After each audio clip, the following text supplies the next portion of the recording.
Esta historia del hombre más sabio de toda la humanidad la vamos a dividir en dos partes y el día de hoy hablaremos la primera. La historia de Salomón comienza en un tiempo de transición, cuando las sombras del pasado aún se alargan sobre Israel y el futuro espera, silencioso, a ser escrito. David, el rey conforme al corazón de Dios, se acerca al final de sus días. Su cuerpo se debilita, pero su espíritu permanece despierto, consciente de que el trono no es solo una corona de oro, sino una responsabilidad pesada ante el Dios vivo. En ese contexto solemne, Salomón es llamado a ocupar un lugar que ningún hombre puede tomar por sí mismo sin temblar. Antes de continuar, cuéntanos y comenta qué opinas de los temas que hemos estado compartiendo. ¿Hay algo que podamos mejorar? Tu opinión es muy importante para nosotros. Apóyanos dándole me gusta y suscríbete al canal.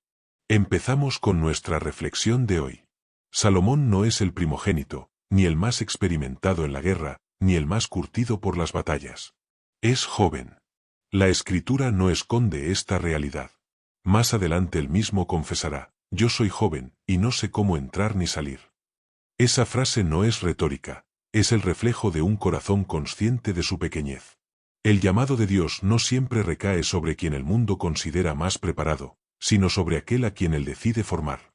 Antes de morir, David llama a Salomón y le habla con la voz de un padre y la autoridad de un rey. Sus palabras no son consejos políticos ni estrategias militares, son exhortaciones espirituales. Guarda los preceptos de Jehová tu Dios, le dice, anda en sus caminos. David sabe algo que los reyes suelen olvidar: el trono de Israel no se sostiene por ejércitos ni alianzas, sino por fidelidad al pacto. La grandeza del reino dependerá de la obediencia del rey. Así, Salomón asciende al trono en medio de tensiones internas. El reino aún no está completamente afirmado. Hay rivalidades no resueltas, lealtades divididas, memorias recientes de rebelión. Salomón debe actuar con prudencia y justicia para establecer su gobierno.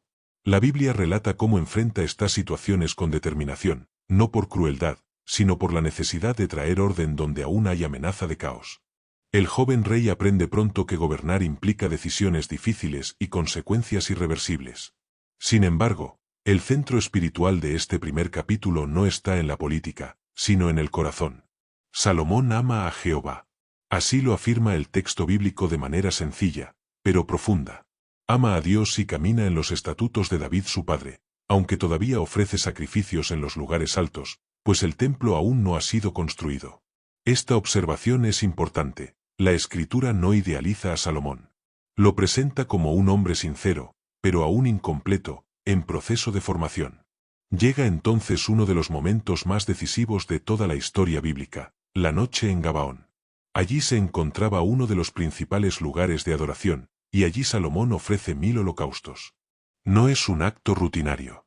Es una expresión desbordada de devoción. El joven rey se presenta delante de Dios con generosidad, reconociendo que todo lo que es y todo lo que será depende de él. Esa noche, Dios se le aparece en sueños. No es una visión confusa ni una impresión vaga, es un encuentro claro, directo, personal. Dios habla, y cuando Dios habla, el universo guarda silencio. La pregunta que hace es tan sencilla como aterradora: pide lo que quieras que yo te dé. No hay condiciones explícitas, no hay letra pequeña. Es una invitación abierta que revela el corazón del hombre que responde. Salomón podría haber pedido larga vida. Podría haber pedido la muerte de sus enemigos, seguridad política, riquezas incalculables o fama sin precedentes. Tenía razones para hacerlo. Era joven, gobernaba una nación compleja, y el peso del liderazgo podía aplastarlo. Pero su respuesta no nace del miedo ni de la ambición, nace de la conciencia de su responsabilidad delante de Dios. Antes de pedir, Salomón recuerda.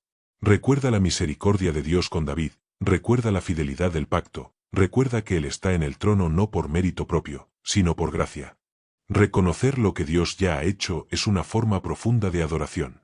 Salomón no comienza su oración hablando de sí mismo, sino de Dios. Entonces pide sabiduría. No una sabiduría abstracta, ni un conocimiento frío, sino un corazón entendido para gobernar al pueblo de Dios, para discernir entre lo bueno y lo malo. Salomón entiende algo esencial: el pueblo no le pertenece a él, pertenece a Dios. Gobernar no es dominar, es servir. Juzgar no es imponer, es discernir con justicia. Esta petición agrada a Dios. La Escritura lo dice sin rodeos. Agrada porque revela un corazón alineado con el propósito divino. Dios responde con generosidad que desborda la petición inicial. Le concede sabiduría como nunca antes hubo ni habrá, y además le da lo que no pidió: riquezas, honra, fama. Así es el Dios bíblico, no escatima cuando encuentra un corazón correcto. Pero la promesa viene acompañada de una advertencia implícita. Dios le habla de caminar en sus caminos, de guardar sus mandamientos.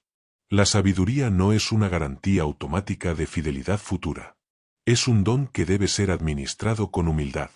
El cielo abre sus tesoros, pero el corazón humano sigue siendo responsable de permanecer fiel. Salomón despierta, y entiende que no ha sido un sueño común. Vuelve a Jerusalén, se presenta delante del arca del pacto, ofrece holocaustos y sacrificios de paz, y hace un banquete para todos sus siervos. La experiencia con Dios produce celebración, comunión y gratitud. La verdadera espiritualidad no aísla, reúne. Poco tiempo después, la sabiduría recibida se manifiesta de manera concreta. Dos mujeres se presentan ante el rey con un conflicto imposible. Ambas reclaman ser madres del mismo niño vivo. No hay testigos. No hay pruebas. Solo dolor, palabras y lágrimas. El caso parece irresoluble. Aquí, la sabiduría de Salomón no se muestra como erudición, sino como discernimiento profundo del corazón humano. La orden del rey es impactante: partir al niño en dos. No es crueldad, es revelación. La verdadera madre se levanta y renuncia a su derecho con tal de que el niño viva. La sabiduría divina saca a la luz lo oculto. El pueblo queda asombrado. Reconocen que hay sabiduría de Dios en el rey para administrar justicia. Así comienza la vida de Salomón, no con palacios ni con oro, sino con una rodilla doblada y un corazón que reconoce que, sin Dios, ningún trono se sostiene. Y en ese comienzo, Dios se glorifica. El reino de Salomón entra en una nueva etapa. Ya no es el joven que acaba de recibir la promesa de sabiduría en una noche sagrada en Gabaón.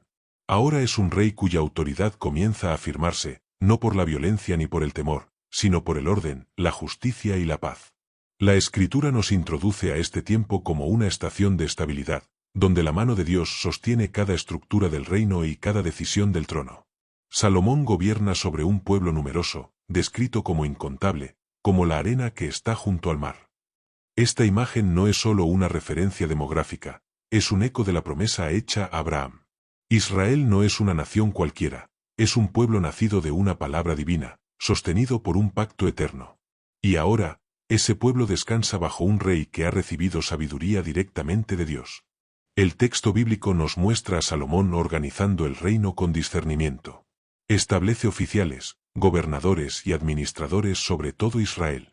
Cada uno tiene una función clara, una responsabilidad definida. No hay improvisación ni caos. La sabiduría que Dios le dio no se queda en conceptos elevados, se traduce en estructuras justas que permiten que el pueblo viva en paz. El orden también es una forma de bendición. Cada región provee lo necesario para la casa real en su tiempo señalado. Nadie es sobrecargado. Nadie queda excluido. Hay un equilibrio santo entre autoridad y provisión. El reino no gira alrededor del ego del rey, sino alrededor del bienestar del pueblo. Y el resultado es descanso. La Escritura dice que Judá e Israel vivían confiados, cada uno debajo de su vid y de su higuera. Es una imagen profundamente pastoral, habla de seguridad, de hogar, de tranquilidad cotidiana. La sabiduría de Salomón se extiende más allá de la administración. Dios le concede entendimiento amplio, profundo, comparable a la inmensidad del mar. Su mente no está limitada solo al gobierno, abarca la creación, la vida, la naturaleza. Habla de árboles, desde el cedro del Líbano hasta el hisopo que brota en el muro. Habla de animales, aves, reptiles y peces. La sabiduría divina despierta asombro por la obra de Dios en todas las cosas. Desde tierras lejanas vienen hombres para oír su sabiduría. Reyes, sabios y emisarios cruzan fronteras atraídos no por el poder militar de Israel, sino por la palabra que sale de la boca del rey. La fama de Salomón no es escándalo ni ostentación, es testimonio. El mundo comienza a reconocer que hay algo distinto en Israel, algo que no puede explicarse solo por riqueza o estrategia. En este tiempo, Salomón establece alianzas estratégicas. Una de ellas es con Hiram, rey de Tiro. No es una alianza basada en idolatría ni corrupción, sino en cooperación mutua. Hiram reconoce la sabiduría de Salomón y bendice al Dios de Israel. Esto es significativo. Las naciones no solo admiran al rey, sino que reconocen al Dios que lo sostiene. Cuando un líder camina en la sabiduría de Dios, el nombre del Señor es exaltado incluso entre los gentiles. La paz rodea al reino. No hay guerras constantes ni amenazas inminentes. Esta paz no es casual, es fruto de una promesa cumplida. Dios había dicho que daría descanso a Israel en los días del Hijo de David, y ahora esa palabra se hace carne en la historia. El pueblo prospera, el comercio florece, las rutas se abren, las ciudades crecen. La prosperidad no es idolatría cuando nace de la obediencia. Pero la Escritura no presenta esta prosperidad como un fin en sí mismo. No es una exaltación del lujo, sino una demostración de la fidelidad de Dios. El oro, la plata y las riquezas que llegan a Jerusalén no son trofeos del ego real, son señales visibles de una bendición invisible. Dios cumple lo que promete, aun cuando lo prometido supera la petición inicial. Uno de los encuentros más significativos de este capítulo es la visita de la reina de Sabá. Ella no viene por curiosidad superficial. Viene movida por rumores persistentes, por testimonios que cruzaron desiertos y mares. Ha oído hablar de la sabiduría de Salomón y del nombre de Jehová. Trae preguntas profundas, enigmas del corazón, inquietudes que no se responden con fórmulas simples. Cuando se presenta delante del rey, Salomón no evade ni simplifica. Responde a todo. No hay pregunta que quede sin respuesta, no hay asunto oculto. La sabiduría que Dios le dio no tiene grietas. La reina observa su casa, su mesa, el orden de sus siervos, la dignidad de sus ministros, la forma de su adoración. Y queda sin aliento. No solo por lo que oye, sino por lo que ve. Entonces pronuncia una confesión que atraviesa generaciones, ni aun la mitad me fue dicha. Reconoce que la realidad supera al rumor. Bendice al Dios de Israel, reconociendo que el Señor puso a Salomón en el trono por amor a su pueblo. Este momento es profundamente misionero. Una reina extranjera glorifica al Dios verdadero al contemplar la vida ordenada de un reino gobernado con sabiduría divina. Salomón la honra, le da regalos conforme a su generosidad real, y ella regresa a su tierra. Pero no regresa igual. Se lleva consigo una revelación, que hay un Dios que gobierna con justicia y ama a su pueblo.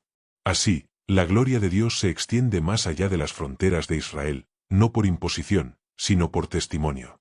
El texto continúa describiendo la riqueza del reino. El oro fluye hacia Jerusalén. La plata pierde valor relativo por su abundancia. Escudos, utensilios, tronos, todo refleja esplendor. El trono de Salomón es descrito con detalle, grande, majestuoso, incomparable. Sin embargo, la Escritura no se detiene en el lujo por admiración estética, sino para mostrar la magnitud de la promesa cumplida. Dios había dicho que añadiría a Salomón riquezas y honra. Y así fue. Pero entre líneas, el texto nos invita a una reflexión silenciosa. Toda esta gloria existe porque Dios la permitió. No es inherente al hombre. No es eterna. Es prestada. La misma sabiduría que edifica puede convertirse en juicio si el corazón se aparta. En este punto del relato, todo parece perfecto. El reino está firme. El pueblo vive en paz. Las naciones admiran a Israel. El rey es sabio, rico y honrado. Pero la Escritura, fiel a su carácter, no nos permite quedarnos solo en la superficie. Nos recuerda, de manera implícita, que la prosperidad es una prueba tan grande como la adversidad. Así estamos llegando al final de la primera parte de nuestro vídeo de hoy. Gracias de todo corazón por haberme acompañado hasta el final. Si este contenido fue de bendición, apóyanos dándole me gusta y suscríbete a nuestro canal y así serás partícipe, porque juntos estaremos llevando este mensaje a todas las naciones. Dios te bendiga y nos encontraremos en el próximo vídeo.